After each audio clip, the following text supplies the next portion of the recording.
So, VK on the beat, check. I'm in Toronto where you wanna get the city love. I'm from Toronto where you wanna get the city love. I'm in Toronto like we wanna get the city love. My city love me back for my city love. Welcome to episode 1478 of Toronto Mic'd, proudly brought to you by Great Lakes Brewery, a fiercely independent craft brewery who believes in supporting communities, good times, and brewing amazing beer. Order online for free local home delivery in the GTA. Palma Pasta. Enjoy the taste of fresh, homemade Italian pasta and entrees from Palma Pasta in Mississauga and Oakville. The Toronto Maple Leafs baseball team, the best baseball in the city outside the Dome. Join me on May 12 for the home opener at Christie Pitts. RecycleMyElectronics.ca. Committing to our planet's future means properly recycling our electronics of the past. The Advantaged Investor Podcast from Raymond James Canada. Valuable perspective for Canadian investors who want to remain knowledgeable, informed, and focused on long-term success. Season 6 of Yes, We Are Open, an award-winning Moneris podcast hosted by FOTM Al Grego and Ridley Funeral Home, pillars of the community since 1921.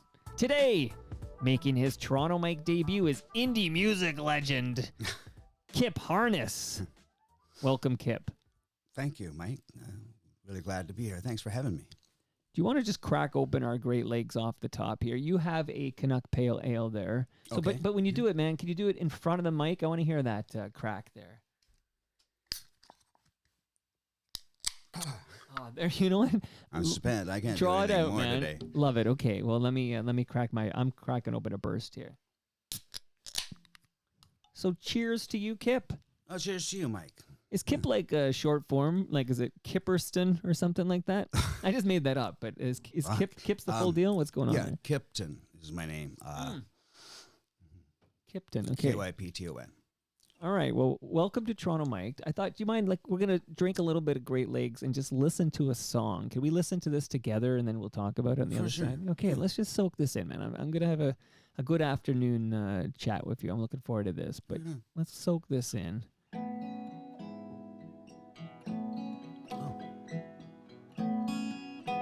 We'll drink it in while we drink our beer. Precisely.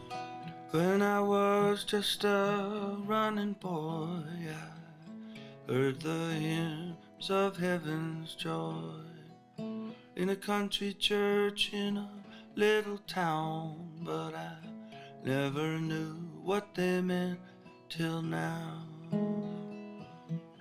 Up till then, all I could see about life was how hard it can be, but you make it easy.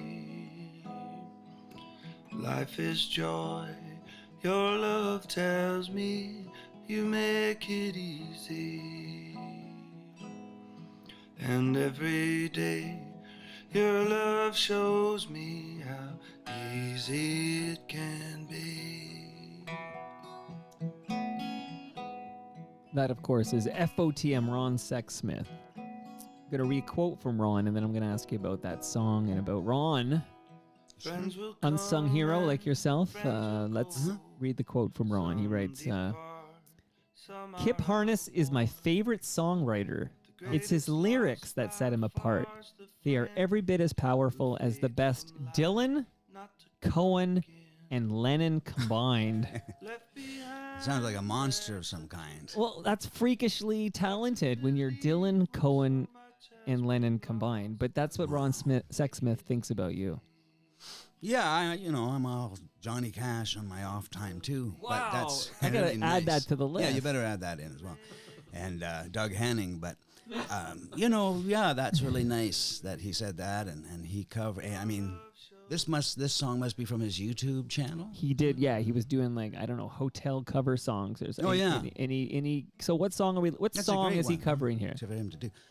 You Make It Easy. And Who wrote You Make It Easy? I did. You wrote this song. Yeah.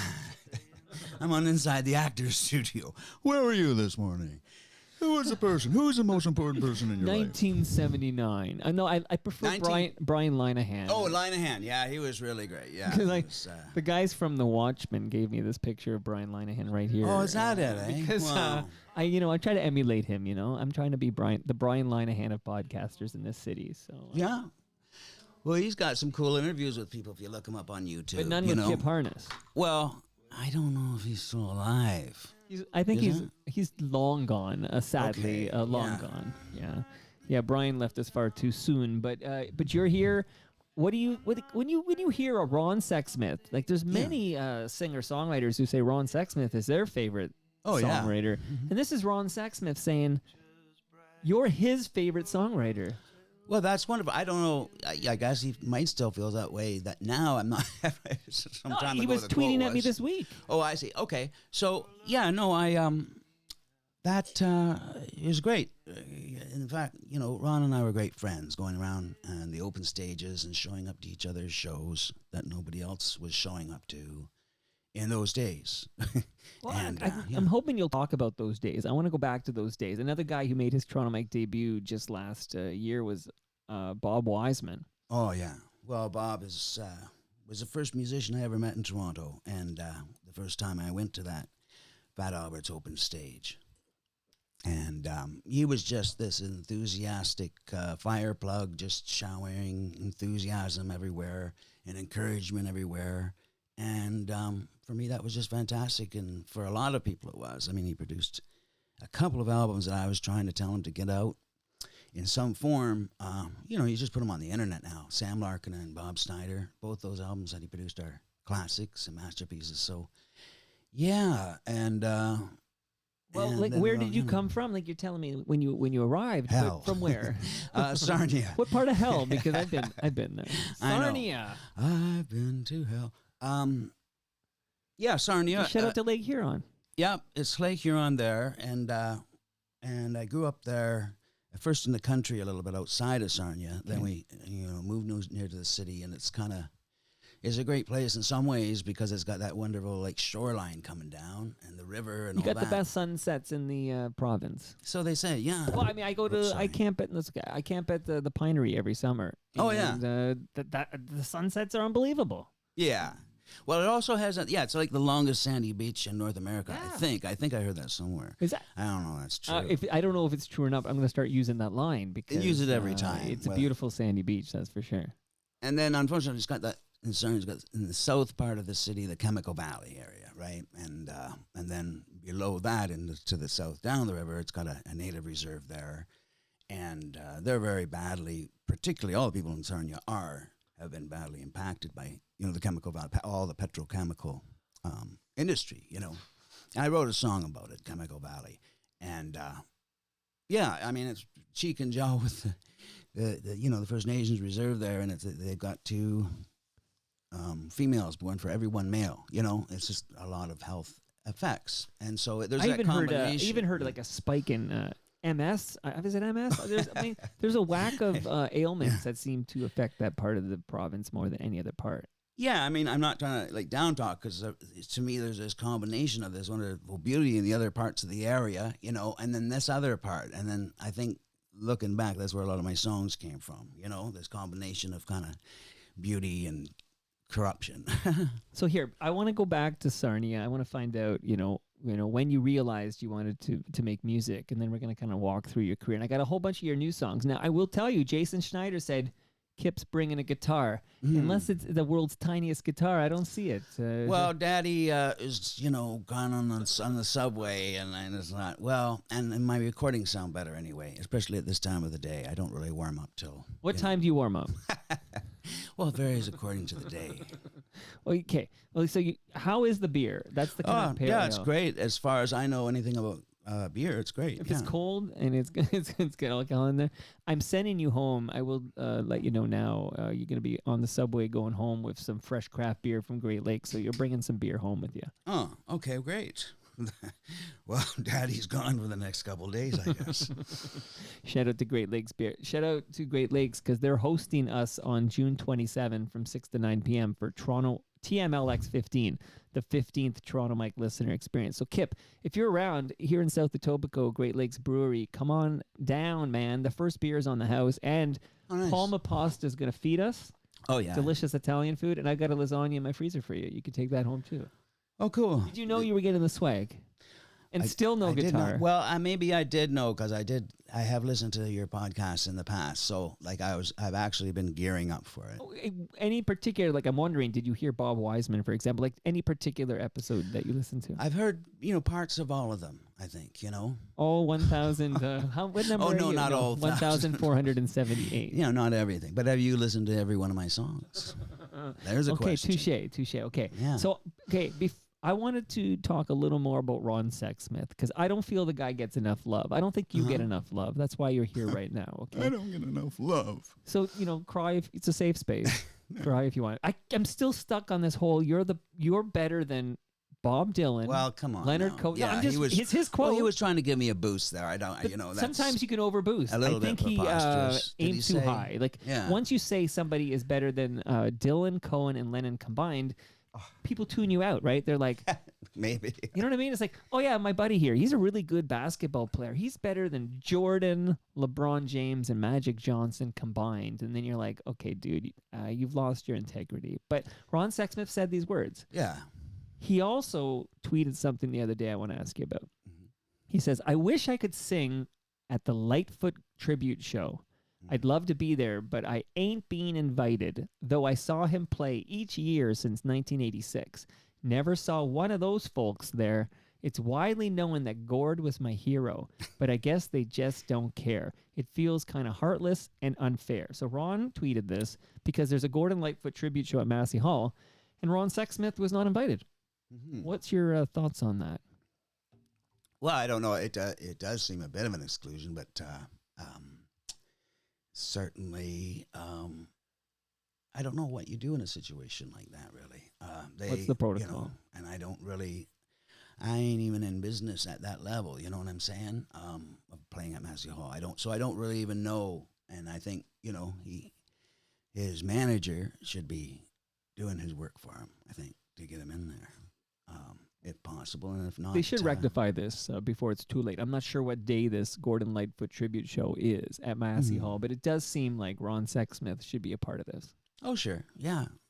Well, I should actually be headlining it. Who's your manager? Me. Well, you got to get on that, man. Okay. You got to make some calls. Just a minute. I'm going to take myself out in the next hall and get myself a good talking to.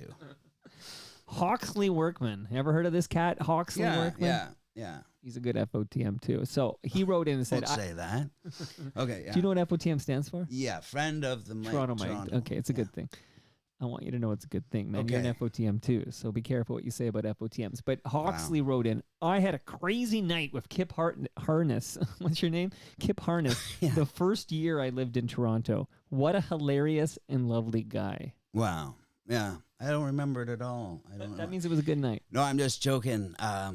Somehow we were going down, and I think playing a union show, because I had put out a record that was pretty kind of political, around that time. Not all my stuff is, though. Like, even in that bio, the sort of, like, emphasis on societal decay. I mean, I write all kinds of songs. That's the most fantastic thing, about me. And well, on a long list of things. Yeah, so anyway, sorry, what were we talking about? Hawksley Workman. Oh, yeah, Hawksley. I want to know what the hell happened that night. Yeah, okay, yeah, we played we were both playing this. He was drumming for another guy. He wasn't Hawksley Workman as of yet. Yeah, I guess he says it's the first year he moved to Toronto, and we were playing some union gig down there. And I never played one before, and I guess this guy had put out a record, said "Welcome to the Revolution," it was called, and this guy says, "Welcome to the Revolution, and yes, I will have a beer," quoting from the song. And then I go, and my whole approach was to get just drunk and yell these songs out to these guy. But the reception was all really amazing, But it was like pretty crazy night. And we were this guy was driving us back, who was one of those cats, and he was drunk. I came to realize, and especially when we don't drink and drive, right? Yeah, you'd think, right? But PSA, I'm going to drop right now. Okay.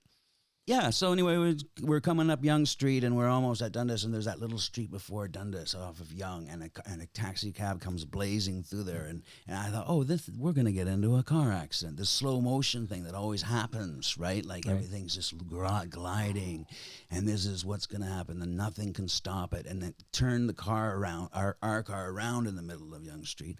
You know, nobody was hurt, you know, and then the cab driver, I guess he was smoking at the time, the guy who hit us, and dropped his cigarette in his car and it started a fire. So I just got my guitar and walked home. And so I, you know. Did you write a song about this night? All my songs are about that night. Every one of them. Have you you performed with Hawksley Workman anytime recently? No, he thinks he's too big for you. These people get. I think he's too big for me now too. I feel like he hasn't called me up yet. Yeah, I don't know. I'll see what I can do. I mean, we used to talk a lot, like but then I feel like I haven't talked to Hawksley Workman in a while. So Hawk, if you're listening, man, give me a phone call. This is some bullshit right here. This is as bad as leaving Ron Sexsmith off that Gordon Lightfoot tribute at Massey Hall. We got to rectify all this. There's another guy. I mean, again, we're gonna get to. I want to know more about you, and I want to play these songs. But we've already talked about Ron Sexsmith and Hawksley Workman. What's your relationship like with Ian Blurton? I have no relationship with Ian Blurton. He's just a fan of yours. No, I think Ian's great, and I always have liked him, and I've seen him around. But you know, I can't say that I'm a big fan of his. You know, he's a guy. I think he's a fan of yours. You know? Well, that's beautiful. I'm a fan of his. You know, it's mutual. Yeah. I think he's another underappreciated guy. I think Ian's amazing. I just think he's great. Yeah, there's something really rock and roll that's in a great way about Ian, in my estimation. 18 albums.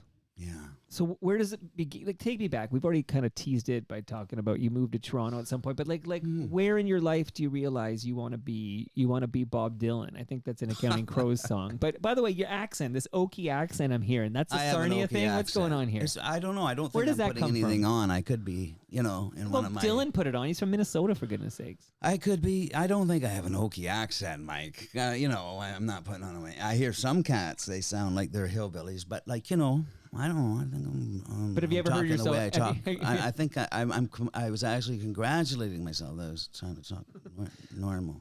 There's a guy from Teenage Head, Dave Rave. Actually, I saw him on Friday, and he sounds like he's from Brooklyn. Like he sounds like he's from Hell's Kitchen or something like that. And he's a Hamilton guy. So you know, I don't know. Or Biff Naked, okay? She was here the other day. She lives in Mimico now. And Biff sounds like Cyndi Lauper, like she's from New York or something. Well, like she's from Winnipeg. Well, people can talk any way they want, right? Oh. No judgments here. I just wondered if that's a Sarnia thing. I haven't had a lot of Sarnia guests on, but that's how you sound in Sarnia, right? Well, it's you know, it's a unique place, you know. Nobody goes really, you know, if people want to cross the border, they go down to Windsor usually. And it's on the border of America. Anything I watched was American TV. All the news I watched was from Murder City, Detroit. And my mom worked over in Port Huron, Michigan. She went across the bridge, back and forth the bridge every day. Oh, wow. So when does it click in that, hey, man, I want to be a poet. I want to be a musician. I want to write music? Well, I always was creating stuff and make up little things, and then I made up catchphrases and stuff that would catch on in school, and everybody would say them, and that's basically doing songs. And I was really more into being a cartoonist when I was growing up, and then never learned to play instruments. I had songs in my head all the time, and then I went to... get out of Sarnia, went to U of T for literature, but I didn't think I was going to stay there. There was nothing, like, I knew in my head, I don't know why I knew in my head, but I just knew it was kind of just an excuse in some ways to leave, go to find some other new things, you know.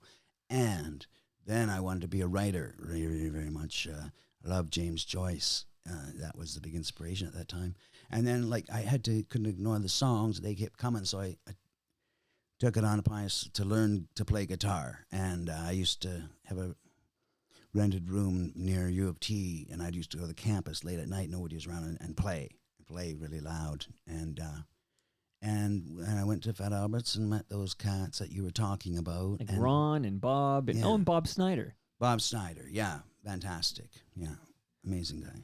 So that's around, I guess, at that point you're in like the mid 80s or something, and you're playing like coffee houses and open stages and stuff. And then when you record that demo tape with Bob Wiseman, that's what kicks you off, right? Wow, you do know that, eh? Oh. Well, I told you, man. I'm Brian Linehan over here.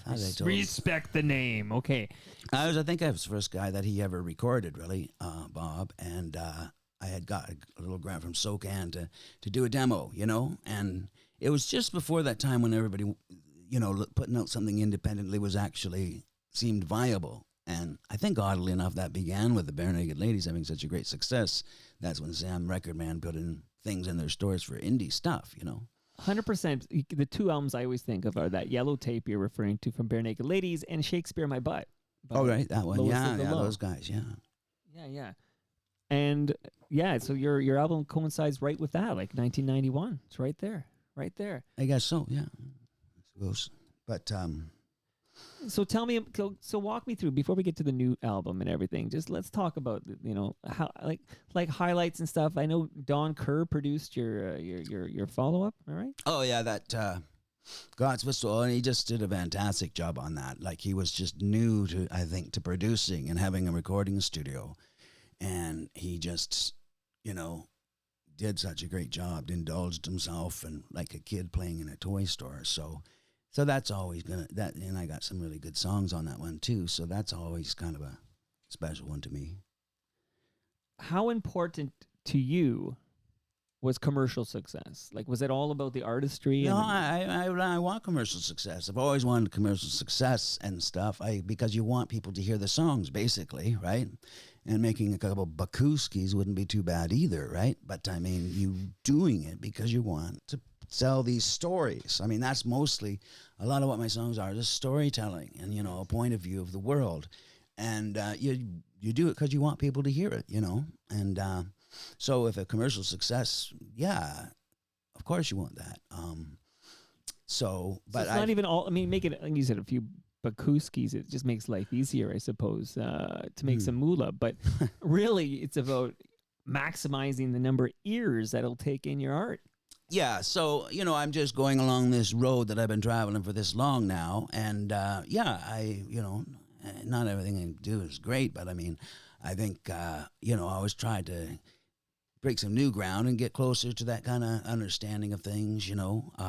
And, you know, I usually, you know, because I have to kind of do it all myself. So if I'm going to make something, put out a record, I want to think it's real good, you know. And so I'll come along and get really inspired, you know, and see something and it seems important and inevitable, and I just follow it. Yeah, you friendly with Robert Priest? Not really. Implies I have some kind of problem. Is he an asshole? I'm not. Like I'm Priest friendly. Is an asshole, I'm right? friendly. No, I'm friendly with him. He lives in you know, Toronto, right? And I'm around these. No, I'm not saying that. Small world, right? I mean, because you said, what do you say? I'm friends. I'm not, you know, but, you know, yeah, he's... I guess what is a friend, right? Like, I guess a friend is somebody, I don't know, you'd call him up and have a beer or a coffee with him or something. That's a friend, right? So you're right. Not many, you know, getting in that circle, that's next level, right? There are people, I consider people, I'm friends with this guy. When I see him, we're happy to see each other and we shoot the shit for a little bit or whatever. But that's not, I don't think, like, you know, I'm not going to go text Dave Hodge and just say, hey, let's grab a beer tomorrow or whatever. Because that's a whole different level of friendship, right? The whole concept is alien to me, frankly. Let's talk about that, okay? Okay. So when you like, for example, are you still friendly with Bob Wiseman? Yeah. I mean, I'm in contact with all these people. You know, I think if I want to be and everything, and same goes vice versa. You know, I've known some of these guys for 30 or 40 years. And, you know, it's not really going to be the same way it was then, you know, but that's fantastic. You just go on, you know. So what's changed, like, between now and then? Like what has changed? I'm just wondering, when you were kind of coming up in the mid-'80s and you're talking about Fat Alberts and, you know, you're bumping into Ron Sexsmith and Bob Wiseman and Bob Snider, like from that to now, like how many years? That's 40 years, right? Am I right? 40 years. Yeah. So what are the most significant changes that you've observed in your last 40 years? And again, I mentioned that you got a new album out called Kick the Dust, and we're going to play some jams from Kick the Dust. Very good, my friend. But that's your 18th album. Like you've been around. You like you said, you were the Johnny Cat. You've been everywhere, man. Yeah. So like 40 years, what are the most significant changes you've witnessed in your 40 years of creating music in this market? Well, there's never been a market for me, apparently, but so this goes back to commercial success. Commercial success, for sure. So, but I'm not averse to it. Like, but people, you make music and they think, well, that's not commercial. Okay. Well, do I not make that music then? No, it does not make that. I do not make that music. But then. I'm going to make the music then. Do you make music like if somebody said, hey, like we need a song? I'll make this up, man. We need a song that'll get played on Q107. Yeah. Like, do you ever say, like, hey, I'll write one of those now? If somebody came with an order and a guarantee that would be played on Q107, I would. But I've written songs that can be played on Q107. It just takes a little bit of imagination and foresight, and a feeling of, a sort of visionary feeling maybe, and that's not where things are at.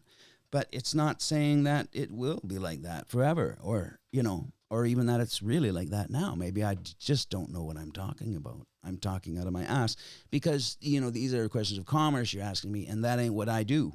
Right. I mean, I do it you're not adverse to it because nobody's else doing it. If you want to do it for me, that'd be fantastic, but you seem to be kind of busy.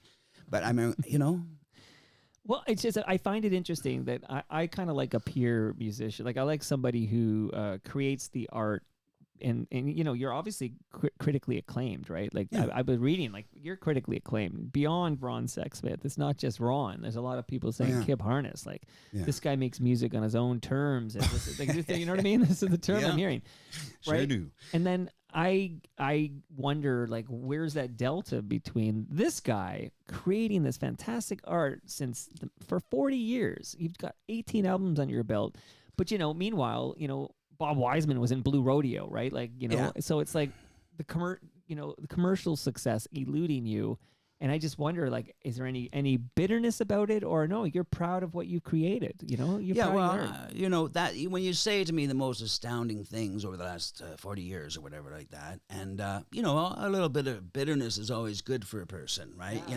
A little bit of salt in the stew. Yeah. But you can't eat a whole plate of salt for a meal. That's just a fact. It'll poison you. So, right. But I don't. I've gone through periods. I'm not the same person that I was. Is anybody the same person they were when they're 20, 30? And, right. Part of even putting out the records is like, well, this is what I feel now, and I think I'm coming to some kind of thing that I'm trying to get, some understanding or something. And I this is what I feel, and this is what I'm doing. And then, that might fade away and need to be replaced by another one. I guess that's the thing that's kept me going. And I think I'm one of those people who demand that the world come to them, And so far they ain't listening, but in the large sense, but in a way it has a meaning. That's why I say like bitterness is kind of over, or whatever. I'm an angry guy, I think. But you use it, right? Like I feel like, if you got like can I describe it as a chip? Is there a chip on your shoulder? Well, I don't deny the anger. I don't know. At different times, again, there's been a chip on my shoulder. I don't know if it's still there now. It turned into a monkey on my back. No, I don't think it's there now. I think that, it's preposterous to be concerned with things like that, with the horror and havoc that's in the world. I mean, honestly, it's kind of in a way obscene, there's such terror going on among people. There's such injustice, even in this city here, that you could fill 1,000 volumes with it. So one has to put things in a bit of perspective, which hopefully maybe comes to people, because we're just, it's pure luck that, we're not under the gun in one of these places around the world right now, I sometimes say I won the sperm lottery because I was born in Toronto, Ontario, Canada. Like what were the odds when you look at the world at large? What were the odds? Well, I just think that I'm just relating it to my bitterness or whatever like that.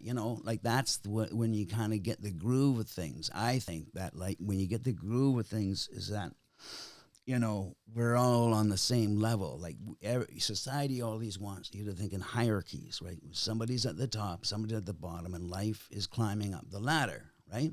Right. So that's why, I mean, society's ideal seems to be for people to be sociopaths. Like they, as kids, you teach them all sharing is caring and share this and share that, you know. And then once they hit 18, you got to start teaching them just the opposite, you know?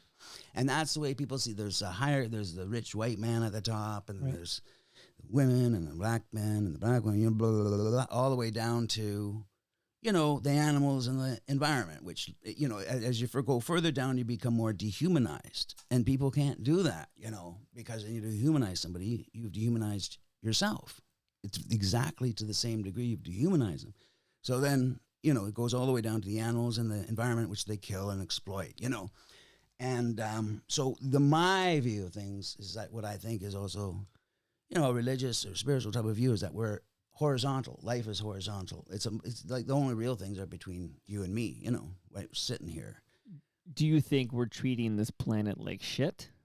Well, to some degree, you know, I mean, yeah, I've said that probably in a couple of songs, you know, but I do think it comes from that hierarchical point of view. Like, you know, inevitably you see these things that are beneath you in this hierarchy, and human nature being what it is treats them as less than human all the way down to the earth itself. So you're observing all of this, and then you're, you know, it's being released into your art form, which is poetry set to music, essentially. Your music. Yeah. So you have that creative outlet, and then you can share this perspective and these thoughts with the universe. Yeah. Exactly. Yeah.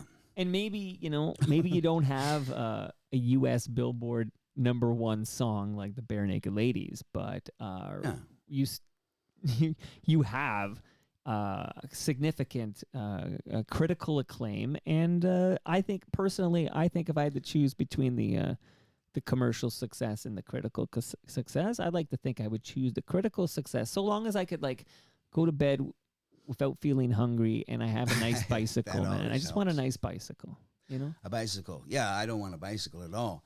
But something Get equivalent. out of my basement. Kyp, get the fuck out of here. Hey, I don't even know how to drive a car. Do I get credit for that? I don't think you get credit for that. But what is your what are you angry about bicycles? Like, what is it you don't? No, because I would just tell you what a convenient way to travel this city a bicycle is. I'm just here. I'm not here. I don't work for the bicycle advocacy group or whatever. But I get around this city on a bike, and I find it very convenient. And I don't have to worry about. I mean, I know you don't have to worry about parking either. You're not driving anywhere.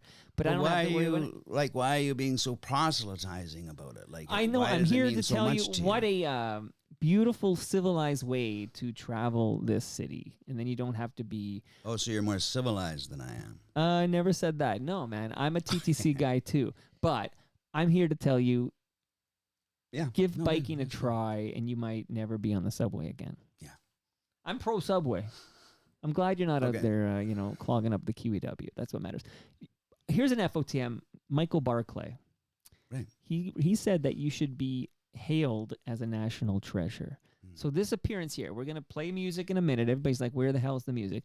Music is coming. I want to learn more about Kick the Dust. But my goal here is to give people just like an understanding and appreciation and awareness, at the very least, of Kyp Harness. So on our way to the music, before I give you a few more gifts, I'm going to ask you about some people. So like we've been talking about Bob Wiseman, and we've talked about Ron Sexsmith, and we talked about Hawksley Workman. Okay. Daniel Lanois. Have you worked with Daniel Lanois, the legend? No, he expressed some interest in my music at one time. You've never worked with Daniel Lanois? I'm not mad at you. Are you trying? Well, it sounds like I'm mad at you. I don't understand your tone. Like no, because I have a note from somebody we both know who said you're associated with Daniel Lanois, and but maybe he liked my music. And actually, I guess he had some. It was like 30 years ago or something. He had a A&R deal with Capitol in the States, and he was trying to get them to go for me. And what happened there? They weren't interested. But, he's at one time, he knew my music. He's a champion of yours. Yeah, he said that. That's cool. That I was a good writer, great writer. Okay, no, love it. Margaret O'Hara. Yeah, she was on my last record that I put out, Poverty Line, and did an amazing, great job. And I see her around the town, and she's always wonderful. And I think what she does is always pretty amazing. That's a big family, the O'Haras, right? There's a bunch of them, right? Yeah. I talked to Michael O'Hara fairly recently on the telephone. People still do that. They still do that. Some Catherine O'Hara, who knows what she's been up to? I don't know. I haven't been following, but lots of action in the O'Hara family. And you wrote a book, right? Like you published Wigford Rememberies. Yeah, it's a novel that I did with Nightwood in, I think, 2017, 18, 16, 17, something like that. And then I did another one called The Abandoned, another novel that was put up with them. And yeah, you know, they're out. They are what they are. I have other novels I'd like to get published too. You know, same old story. But those are two of the ones that were accepted. Okay, so when you're not producing music, you're producing novels and books. Yeah, I write stories. You know, I like to, you know, tell stories. That's all I can say. Well, let's listen to. I loaded up a few jams. I wasn't sure if you'd have the guitar or not because I thought maybe, and then I thought, okay, we'll find out what song you want to play first and make sure I don't play that. I don't want to steal a thunder. But so I have 4 songs that we're going to kind of play and chat about, and all 4 of these songs are on your brand new album, which is now released, right now available. Kick the Dust, now out. Am I right? Yes, exactly. We did a show on Friday the night that was really great, and we had a puppet show opening for the show, and you know, Victor Bateman and Blake Howard and Tanya Gill playing with me, really great. Okay, Victor Bateman's your bassist and Blake Howard drummer. Yeah, cool, amazing. All right, but first, what have I given you so far, man? I gave you beer and lasagna, right? Yeah. Have I given you anything else? Okay, let me give you a few more things. Ridley Funeral Home wants you to have some measuring tape here, Kyp. You never know when you gotta measure something, buddy. Well, mine was running out, so I was measuring myself for my casket the other day. And I ran out. What size casket do you require for Ridley Funeral Home? You know, they're pillars of this community since 1921. They'll take care of you, buddy, but that's many, many years away. I have a... Never know. You never know. I have a Bluetooth wireless speaker courtesy of Moneris, but you have to make a commitment. And that QR code will help you subscribe to Yes, We Are Open. So the commitment I need from you, Kyp, is you can have that speaker. Mm-hmm. But here's what you got to do with that speaker. You got to listen to season 6 of Yes, We Are Open. All right. I see. That's an award-winning podcast from Moneris, and it's hosted by FOTM El Grego, who went out west this time. He went to Alberta, and he's talking to small business owners about like their trials and tribulations and challenges, and then he shares their inspiring story with listeners like you. So, Yes, We Are Open. That's the podcast to listen to. I have to listen to it. Yeah, and while you're listening to stuff here, we'll get your financial house in order. Even though you don't have a #1 Billboard Hot 100 song, we're going to, I highly recommend the Advantaged Investor podcast from Raymond James Canada. Get some best practices, some good advice on that informative, inspiring podcast, Advantaged Investor. So there's a couple of podcasts on your list. And while you're taking notes here, because, you know, you're held captive in my basement, what are you going to do, Kyp? You're going to leave? No way, because you haven't got the lasagna yet. It's in my freezer. So yeah, you're not going anywhere. Recyclemyelectronics.ca. That's where you go if you have old electronics, old tech, old cables at home. Don't throw it in the garbage. The chemicals end up in our landfill. Go to recyclemyelectronics.ca. Before I play the music, are you a sports fan? No. So no interest in sports. Yeah, I mean, I don't. You know, I don't put down no judgments people here. That you know, watch sports or anything like that. I grew up with it a lot. You know, the Maple Leafs. You know, the Gardens down there. That was always on the television. Does Sarnia root for the Leafs? Big hockey. I don't know. Like, I wouldn't even know that. You know, everybody's, I think, an individual. Like I do think that some people. Yeah, some may really. I was just thinking like maybe the Red Wings. Maybe I'm not even sure. No, people wouldn't generally do that. Either Toronto or Montreal, from my memory. All right, my friend, at Christie Pitts, which, of course, is Christie and Bloor Street here in Toronto. All Torontonians know Christie Pitts. The Toronto Maple Leafs will have their home opener on May 12 at 2 p.m. some interesting people will be there, like Rick Emmett from Triumph and Blair Packham, Steve Paikin, Stephen Brunt, Wendell Clark, Rick Vive, Mike Eppel, Peter Gross, Mark Hebscher. Bunch of cool FOTMs are going to be there. I'm going to be there if that entices you to come down and say hi. There's no ticket required. Just show up. May 12, 2 p.m. Come say hi.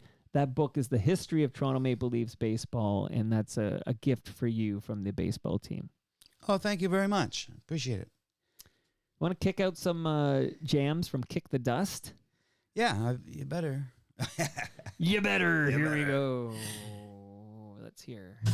Playful children of yesteryear have been baptized by disappointment and tears. Long waiting lines in basement halls, the terror of the unexpected midnight call. It's not a shame and it's not a disgrace. It's not a federal case. It's a long corridor through which the tortured crawl. It's business as usual, that song. Get 'em when they're young, when their eyes are full of stars, when they're longing to believe and can't conceive of the evil you are. Leave 'em waiting in the rain, waiting in the snow, waiting for the weekend, waiting for Godot. It's not a tragedy, it's not a war. It's just the acceptable way things are, like a suicide note written in a blood-red scrawl.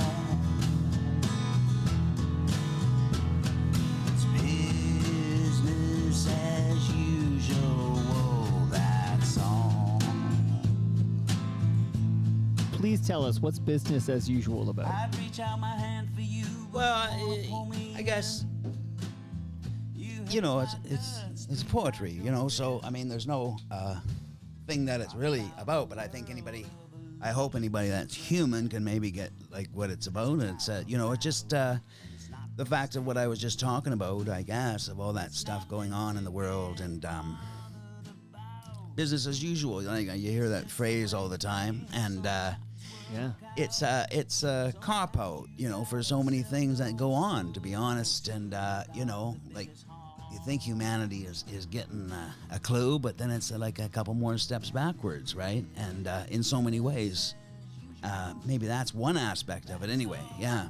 Do you think humanity at this point is simply dysfunctional? Well, it's not like connected to like this its source, you know. So I mean, that's why kind of the world is grotesque in so many ways, because people really don't know what's what, you know, like spiritually. I mean, morally is part of that too, but it's like there's no real logic to it, right? There's no rationality to what people end up doing, although people know how to seem as if they are logical. You know? Very interesting, my friend. Now, when you're growing up at Sarnia and then you realize you want to play music, like who, I mean, because I'm listening to the song and there's some influences I can hear. What musicians were influential to you? Like, who did you emulate as a young musician? Well, you know, I kind of bypassed a lot of like modern rock. It just doesn't be interesting to me, like April Wine or Rush. I don't know. It didn't grab me anyway. That's all I can say. And I like 30s music. Like, I had these records from the library, like Eddie Cantor, you know, singing, "Ma, he's making eyes at me. Ma, he's awfully nice to me. Hurry, Ma, and call a cop for Papa. If not Pa, then call a cop."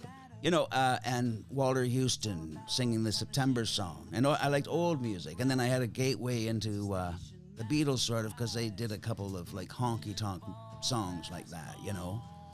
And then, yeah, I mean, you can hear my influences are, like, a lot of guys who, you know, tried to put poetry in their music and couldn't sing very well.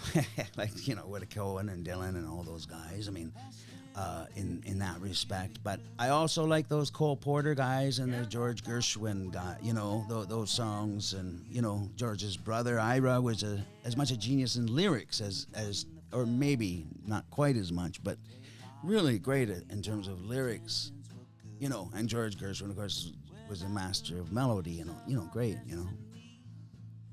What's more important, the melody or the lyrics? Well, what I love about it is that they're both equal importance. Like, and I really don't like putting out my lyrics. You know, I have a lot of, as we can hear, I have a lot of lyrics in my songs.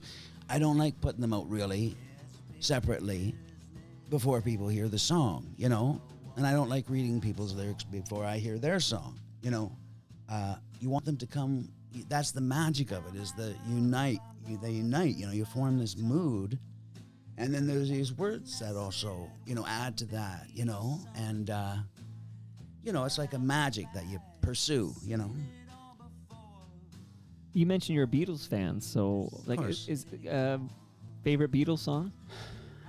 Well, it'd be Rain, probably, or Nowhere Man, or, you know, but that would change, like, tomorrow, right? It's so rich, you know. Now I'm thinking, like, Kyp Harness kicks out the jams, right? You come by one day and we just play your 10, and again, these would be fluid, so they change by the day, but the day you make the list, your 10 favorite songs that day, we play them and just talk about them. Sure, yeah. Does that sound cool? Yeah, for sure. Absolutely, yeah. We drink a beer, we drink a Great Lakes beer, we hear you kick out your favorite songs.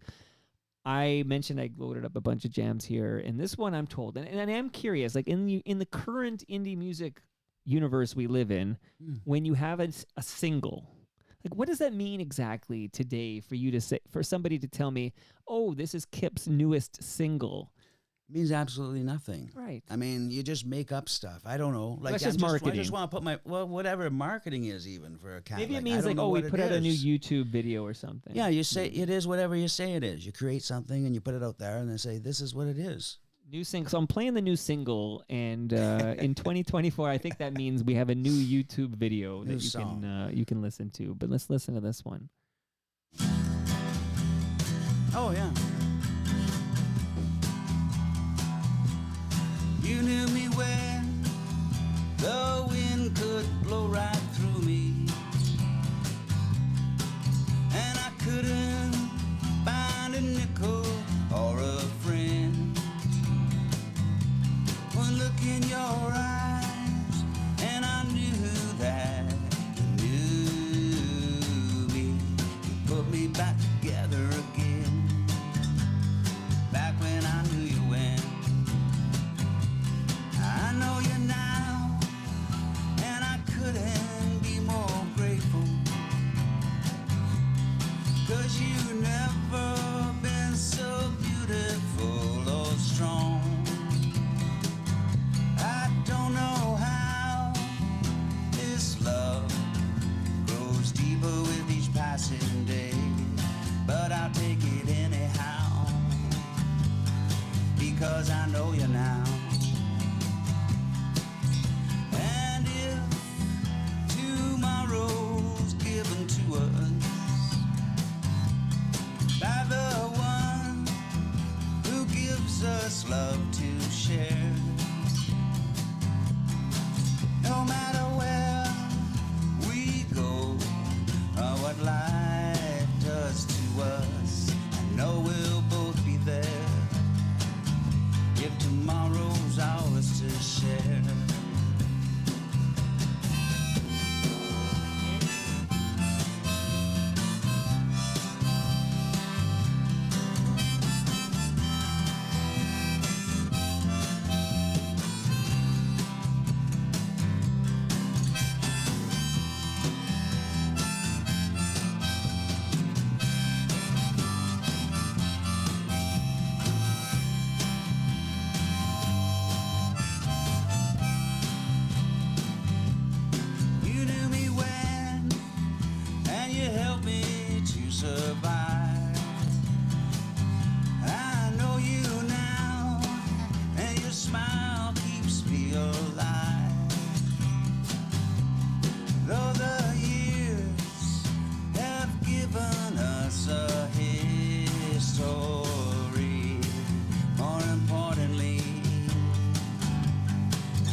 This is the single, man. Listen to this. This is the single.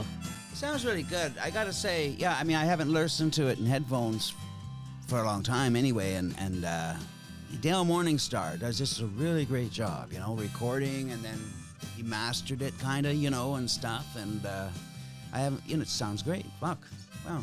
Yeah, fucking loving it, and harmonica and everything. So There you go. well done, my friend. Listen, I wish I had just give me 1% of that musical talent. I don't know how I missed it. Maybe I have it. I just haven't uncovered it yet. Probably. Maybe it's not too late. Okay. Did you know it's Willie Nelson's birthday today? Oh, great. Happy birthday to because Willie's probably listening. Yeah, he is probably listening. Yeah. He's 91 there you years go. young today. Wow. And they said cannabis would kill you. Yeah, that's right. And it's so sad in a way. Like, he has to keep performing and working like that. He doesn't have enough money to support He's himself. got to pay those taxes. I guess The that's IRS I'm is just still joking. out. No, but that was a big thing, right? That's true, He owed yeah. all that money to the IRS, and he had to he was broke, and he had to work up.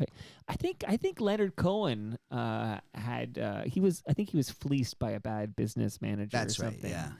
And he also had to keep working into his 70s, I think. Oh, well, I was just joking about Willie Nelson. No, he but Willie obviously did- performs Willie because had he fa- loves to perform. of course, but right? he And famously, I hope I can do that too, you know. at He 91. famously had to work to pay his taxes. I do remember that. I remember the great story from that was him watching them take out all the stuff from his house, and he's standing with Chris Christopherson, and he says, Chris says, it's really sad, Willie? And he says, it'd be sadder, Chris, if this was happening to somebody who gave a shit, and that's Willie Nelson, I think. He just wants his weed, right? Yes. I used to have a cannabis sponsor, but Wow. there was legalities got in the way. Apparently, anyway, that's a story for another day. But we were violating some rule or something. Yeah. Rules were made to be broken, Kyp. That's what I say. Right? Sure. Who's your okay? Try So it. we talked about some of these. You were inspired by musicians from the 30s, for goodness sakes. Amazing. Are there any current active musicians that you enjoy? Yeah,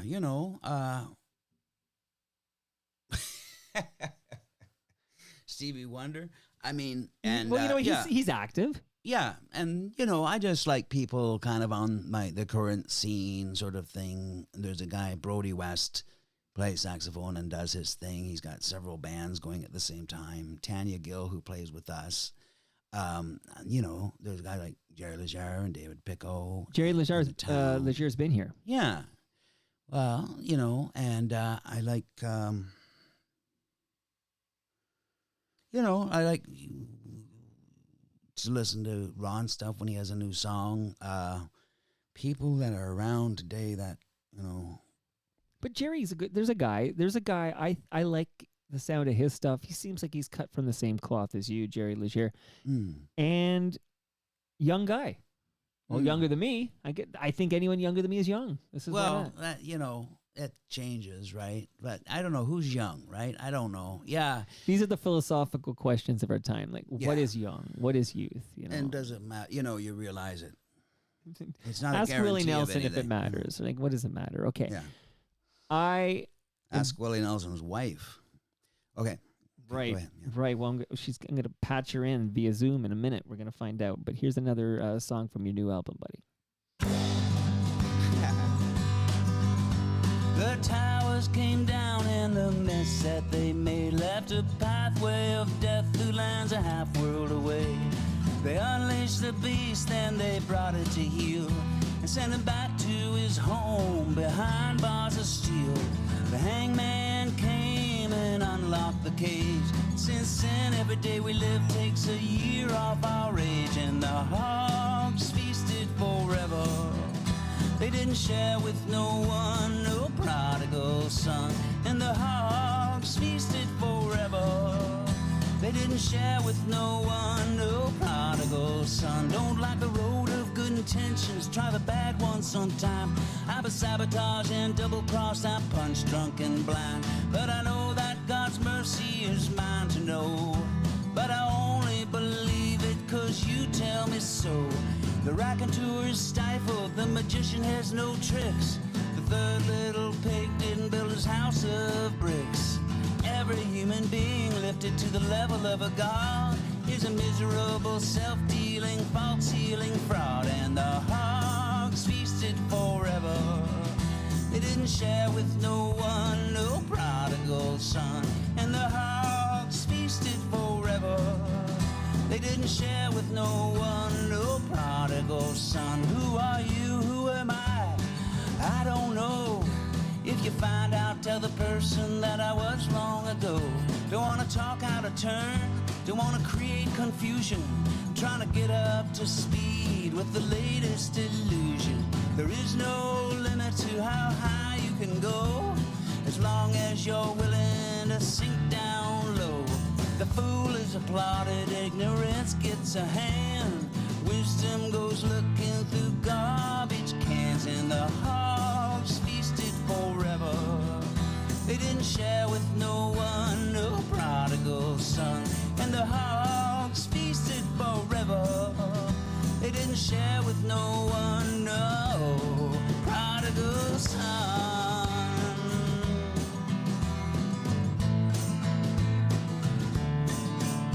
There is no law, there is no rule, there's no common interest, there is no school, there is no leader, there's no one in charge, there's not even a detective sergeant at large.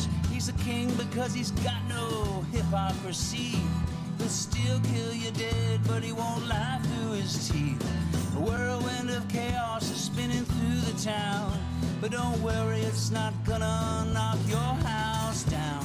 In the time of our reckoning, we could know God's reprieve, but we trifle with evil, cause we truly don't believe. And the hogs feasted forever.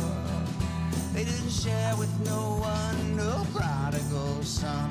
And the hogs feasted forever. All right, two things. Firstly, are you okay? I saw you hit your head there. Oh, yeah, I'm okay. I only warned you 6, 7, 8 times. I'm an idiot, yeah. That's on your phone. Everybody hits their head here. It's a rite of passage. In the song, lots of words in this song. Oh, yeah. So here's my question. Do you have like a notebook where you're sketching out lyrics, and then you also are noodling on the guitar or whatever, coming up with music, and then you mix it, like you match it up? Like, what is the process when you're composing a song? Do you write the music and then the lyrics for the music? Like, how does that work? Well, ideally, like, the best thing is when they come at the same time, you know, and you know, I play every day and write stuff all the time, but the ones to put on record to me are the ones that are really good, you know, inspired or whatever. Of course. And so the ones that are really great, they come at the same time, and lots of times I don't write the words down at all. I just keep singing them into my head, so until I remember. I'm totally in the oral tradition, you understand. Of course, you're from the 30s, man. I'm from the 30s. And yeah, so then, they just kind of, and a couple of the ones on here, I was playing around, playing the guitar, and then, words came out, and I actually throw them into the computer just as they came out so I wouldn't forget them, you know, right, the next day or something. And, no, a couple of them actually developed out of actually poems or little just thoughts that I was writing down. And I thought, well, put it to music. Okay, sounds good. Well, you're to prolific, right? Like there's just, again, I've lost track here, man, but I think this is your 18th. What is this? Something like that. Yeah. Kick the Dust, by the way. Kick the Dust. If somebody wants to hear more Kick the Dust, where do you want them to go? Like, can you? Well, Bandcamp is really great because you get actually get dough from them. You know, you get some money, right? Like, I mean, my stuff is on iTunes and all that kind of stuff, Spotify. But you'll never get enough streams to get a check from Spotify, like right? 2 cents, right? Every, you know. And then but it's worse than that, right? It's like, it's something like that. And then they're like, but we're not cutting you a check till you clear $1,000 or something like that, right? Like, well, the essential thing is like the music business kind of, whatever it was, the people who were doing the business part weren't doing their job. So it's kind of devolved down to like, we make, they take. And but that's why the Kyp heads, not a good business model. And I tried to tell them all the while, and they just wouldn't listen to me. Well, they're going to listen to me. I'm going to talk to the Kyp heads for a minute, man. If you're a Kyp head, is that what we're calling them, the Kyp heads? You like that? Well, no, not really. I don't like it at all. Give me some time. It's a very process that. But they should be going. Like, they should be buying directly from you. Do you have like a Bandcamp? Right? That's what Bandcamp. If they want a CD, nobody wants CDs anymore. They don't play them anymore. No, but people are buying vinyl. Them. Yeah, but that's kind of bullshit. But I make CDs. They just hanging on the wall. Well, it's kind of like I'm gonna, that's when it becomes specialty, like specialty coffee or specialized this or that. It's a way of shuttling off music to the side, and saying, well, it can only be this particular strain of marijuana that I'm having today. Right. It's bullshit. But Willie I never like cared CDs which because I strain. like making images that go along with the music that I've created, and the songs even in my own heart are like little symphonies, like the collection of songs. And I like to put pictures because I do visual like art too, Of course. But Bandcamp. how much more? We're sending people to Bandcamp. And to it pick up says this. on the Bandcamp, if people want an old-fashioned CD, they can just e-transfer me $20 kooskies.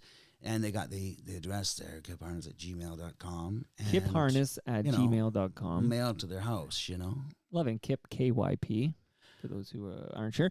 Kick the Dust. Okay, now a couple of quotes here before I got one more song I want to play, actually, before I set you free here. You've already earned your lasagna, but I'm digging this. I'm digging the vibe here. So I'm going to read a quote. This is not from Ron Sexsmith. I'll just say that off the top here. This is not a Ron Sexsmith quote. This is from iMagazine. Did you miss the alt weeklies? What happened? Now Magazine was fantastic. Yeah. It's too bad, really, right? It doesn't seem to be in existence with the same power. And it's someone bought the logo in the website, but there's no relation, there's no spirit of the original Now Magazine in the current iteration.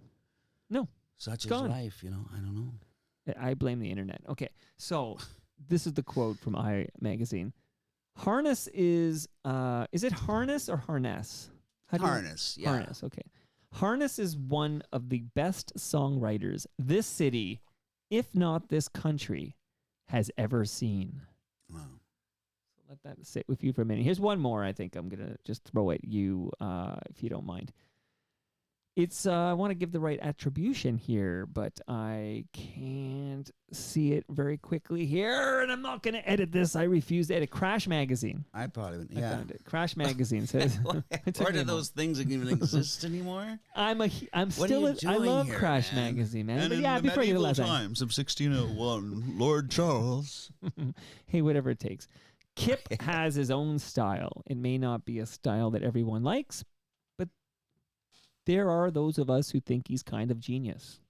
Oh. I think that was ghostwritten by Ron Sexsmith. I'm not Yeah, sure. I think but- they're ghostwritten by All right, let me get one more jam here. Richard and, Simmons.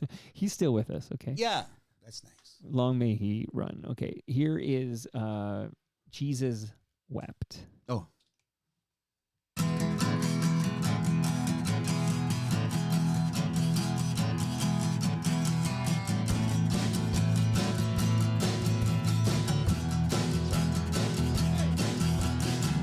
It's your song. You can talk over it if you want. Great.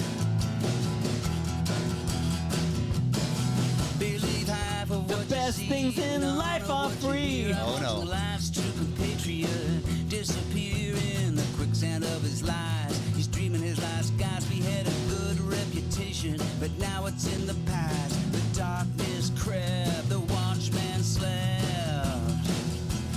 Jesus wept. Some went out of their minds with money, some with love.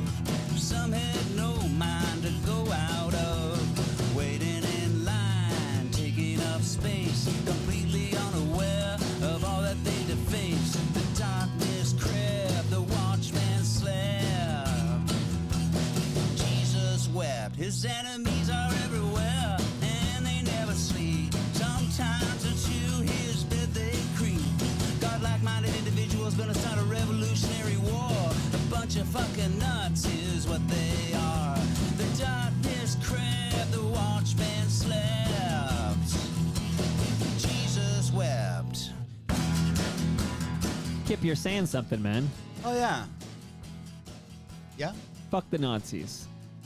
Yeah, I just don't like the illogical stuff, right? The stuff that really makes no sense that people insist you must treat as though it's, has some basis to it, right? Because they believe it. And it's like, hey, Jack, thinking logically and sequentially and intelligently, hasn't gone out of date just yet, right? I mean, these cats want to, repeal the Enlightenment. Fuck them. But you can, Jesus wept. Yeah. It's a good one here. And just quick, no, I won't get too personal or anything, but your wife's a poet, is that right? That's right. Alison Grayhurst, yeah. Great poet. Did you just talk to each other in poems? Like, is that just a daily, Yeah, unfortunately, reality intercedes every so often, though, with bills. Oh, because you have kids. Stuff like Oh, that. no. Yeah. So. How old are your kids? 22 and 26. Oh, that's old. Okay. Yeah. I have a 22-year-old as well, by the way. We have something in common. Yeah, because I saw a little baby thing, and I'm thinking, does he have a little baby? Well, I do. Well, 8 years old now, actually. The youngest is 8 in Wow. this house. She just turned 8, and the oldest is 22. So. Oh, nice. How many though? I 4. mean, 4. Yeah, not to get too personal with you. Well, I got 4 kids. That's not. I don't consider that too personal. And one. So. Are you still married? I'm still. Well, this is marriage number not 2. That you were so, married okay. in the first place. Well, You don't okay, have so- to be married to have kids. I mean, I'm not saying that. I had to explain that to my 8-year-old the other day because she was talking about how she was suggesting that you got to be married to have kids, and I was explaining that that's actually not true. Like, this was a combo that happened. Like, Yeah. you don't actually. It's not a prerequisite to be married, and lots of people have kids Yeah. and aren't married. And I'm like, course. your cousin. You have a cousin whose parents weren't married. Like, this is how close it comes home. But yeah, we had that chat just the other day. But I will say this, that so we're chatting here on a Monday afternoon. Tomorrow, I've got a haul ass to Montreal. So I'm driving to Montreal to pick up my second born who's coming home. But I got to move her to a new apartment before I bring her home. That sounds very confusing. But it means I got to sleep in Montreal and then wake up on the 1st of May and then do the move. And anyway, and then I'll get her back to Toronto on the 1st. You want to help me, Kyp? What are you doing tomorrow? He's all I have a they're choking previous you out. engagement. Okay, well, how convenient! How convenient for you. All right, so Kick the Dust, your 18th album. I dig it. And Dale Morningstar, you shouted him out earlier, but Yeah, it sounds so Dale's good. a producer. It did sound great. It sounded great in the headphones. And you mentioned Victor Bateman on bass, and you got Blake Howard on drums. And where can we see you anytime soon? Can we see you live? I don't have anything just planned right just yet. You have to go to, kypharness.net or join the group on the Facebook, Music of Kyp Harness. There's an idea. That'll keep you. I got a Twitter account. I got no followers or nothing. Oh, it's at Kyp Harness. Yeah. Okay, because I'm gonna when I drop this, because Oh, yeah. I'm not editing it. No matter how many times you beg me, this is going live. We're gonna take a photo. I'm gonna get you lasagna. Here's what's gonna Yeah. happen. I'm gonna give you the rundown here. So, firstly, thank you so much for coming by. Thank you, Mike. Thanks for having me. Enjoy the chat. I'm digging your vibe. I might be talking like you for the rest of the day. It'll be like, why are you talking like that? I just spent an hour with Kyp Harness, so this is how I talk now. Dug the vibe, dig the music. Much luck. You're like an indie rock legend, like I said. And, Thanks. Ron Sexsmith knows his shit. That's a man who loves music. And if he says this is his favorite songwriter, there's a reason to check it out. So I hope everybody does that. Then, okay, so I mentioned we're running down the itinerary. So I'm going to get the lasagna from my freezer and put it in this box. Do you have any vegetarian lasagna? You know what? Just without doxing yourself, what part of the city do you live in? Like, just give me a neighborhood. East side. How far? Give me a neighborhood. Rick. It's okay. East side. How East far? York. East York. Okay. I'm going to. I bike. This to East isn't York. my music playing. No, this is the aforementioned lowest of the low. Oh, that is okay. playing here. What do you mean this isn't your music? Okay. Just noting that. This is Rosie and Gray from Shakespeare My Butt. Oh, cool. I will bike to you a vegetarian lasagna. Like, I will do this. Okay. Like, well, you can ask you every. made such a big Because I only deal have out a of meat. bicycling before. It was like, do you know my Lord and Savior bicycle? Like, I mean, I was upset that what's you seemed to going be. on? You suggested you might be anti-bike. Like, I didn't like how I'm you not said, anti-bike, okay? You're pro-bike. I'm pro anything that you're pedaling on something like a coat wire hanger, and How could you be against cycling? Of course. So okay, but I'm saying I only have a meat lasagna in my freezer right now. Okay, So I will okay, we'll correspond, and I'll even get your email from Jason or something, and then I'll bike to you a vegetarian lasagna from Palma Pasta. Okay, but Sounds great. the beer is ready for you to go, and then we're Merci. gonna take a photo. And then I'm going to post this episode, and then I'm going to tweet it at you, and I'm going to tag you on Facebook, and we're going to do all that good stuff. And then at some point, you're coming back to kick out the jams. I just want to hear you. I want to play your favorite songs of the moment and hear My own why you songs, like you them. mean? No, Oh, okay. not your own songs. Oh, Although Maestro But Fresh that would West be did that. another good episode, I think, that you should do with me playing I'm my only own doing- songs. I'm- I'd bring my guitar, I'd play them live, and then Okay. I'd talk about them. I will only do that episode if Ron Sexsmith co-hosts with me. So I will ask Ron, because he's an FOTM. If Ron will co-host that episode, 100% you can bring your guitar down here Wow. and we play your 10 favorite songs that you wrote, and then Ron and I will talk about it. Is that cool? I guess so, yeah. I mean, I guess so. That's a great idea. But you have to have Ron involved all the time. I can do it too. But yeah, it'd be great to have Ron here and praise me. Awesome. Yeah, I want to hear. Yeah, awesome. I want to hear him praise you. Is what I want to do. And that brings us to the end of our 1,478th Wow. show.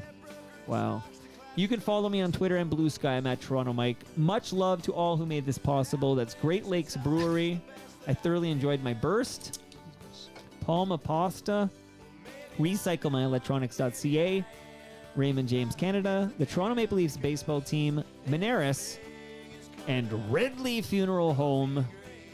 See you all. Actually, tomorrow I'm dropping the FOTM KOTJ episode where we kick out the money jam. So that'll drop tomorrow.